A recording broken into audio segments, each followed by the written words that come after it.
బారాసా MLA Harish Rao రాజీనామా సవాళ్లపై మంత్రి కోమటిరెడ్డి వెంకటరెడ్డి మండిపడ్డారు. తెలంగాణలో బారాసా దుకాణం బంద్ అయిందని, హరీష్ రావు రాజీనామా డ్రామా ఆడుతున్నారని మంత్రి విమర్శించారు. నిజంగా రైతులపై ప్రేమ ఉంటే హరీష్ రావు రాజీనామా లేఖను స్పీకర్కి ఇవ్వనన్నారు. పార్టీ అధ్యక్షుడు అన్నట్టు, లేకపోతే పార్టీలో ఈయన పెద్ద లీడర్ అన్నట్టు, 5 ఏళ్ళు 10 ఏళ్ళ అధికారం ఉంటే ఈయన ఒక మామూలు ఎమ్మెల్యే తప్ప, కేసీఆర్ తప్ప ఎవరిని నడవలే, కలుతుంది.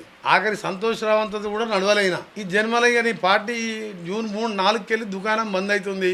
16 సీట్లలో ఎక్కడ డిపాజిట్ వస్తలేదు.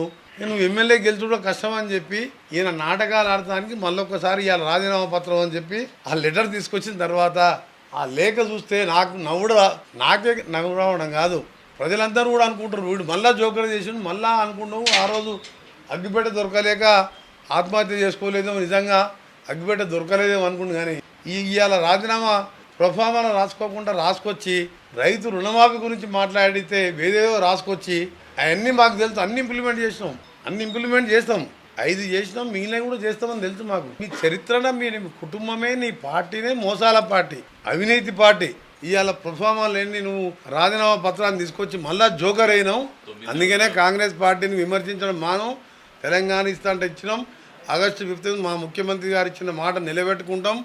అలా మంత్రివర్గంలో సభ్యునిగా మా ఎమ్మెల్యేలు మేమందరం కూడా రైతులకు మాటిస్తున్నాం. ఈ డ్రామారావు మాటలు మళ్ళొక్కసారి ఇవాళ మోసం అని తెలిసిపోయింది కదా.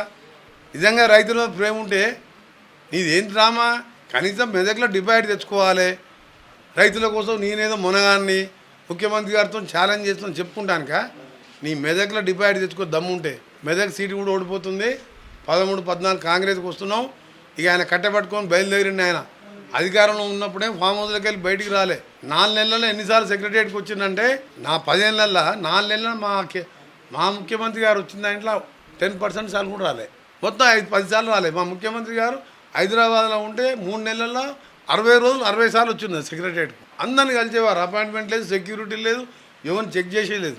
ఈయన దగ్గర హోమ్ మినిస్టర్ మహమ్మద్ అలీ పోతే ఒక హోంగార్డ్ కట్ట తీసుకొని వెంట పడితే 120 కిలోమీటర్ల రివర్స్ తీసుకొని వెళ్ళిపోయాడు. హోమ్ మినిస్టర్నే బయటికి వెళ్ళగొట్టినాం. నిజం నియంత్రిత పాలన. ఇక డిపాజిట్ పోతుంది. పార్టీ జూన్ 4th దుకాణం బంద్ అవుతుంది కాబట్టి ఎటు పోవాలన్నా, ముంబై పోవాలన్నా, దుబాయ్ పోవాలన్నా, ఎక్కడ దాచుకోవాలన్నా అని ఆ మెంటల్ ప్రతిపాదనలో ఇవాళ రాజీనామా పత్రం. ఆ పత్రం పేజీన్నర ఉన్నది. పేజీన్నర కాదు ఉండేది హరీష్ రావు, 1.5 లైనే ఉంటుంది. అది నేనే చెప్తున్నా. 5 సార్లు ఎమ్మెల్యే 1.5 లైనే ఉంటుంది. ఒక్క వర్డ్ కూడా అటు ఇటు పోవద్దు. ఆ లైన్ రాస్తే మా బుక్లో ఉంటుంది. 1.5 పేజ్ ఎక్కడ, 1.5 లైనే రాయాలి. ఒక వర్డ్ ఎక్కువ రాసినా యాక్సెప్ట్ కాదు. చెప్తున్నా కదా, అగ్గిపెట్టే డ్రామా మళ్ళీ పెట్టిండు. అందుకనే ఒక జోకర్ అయిపోయిండు.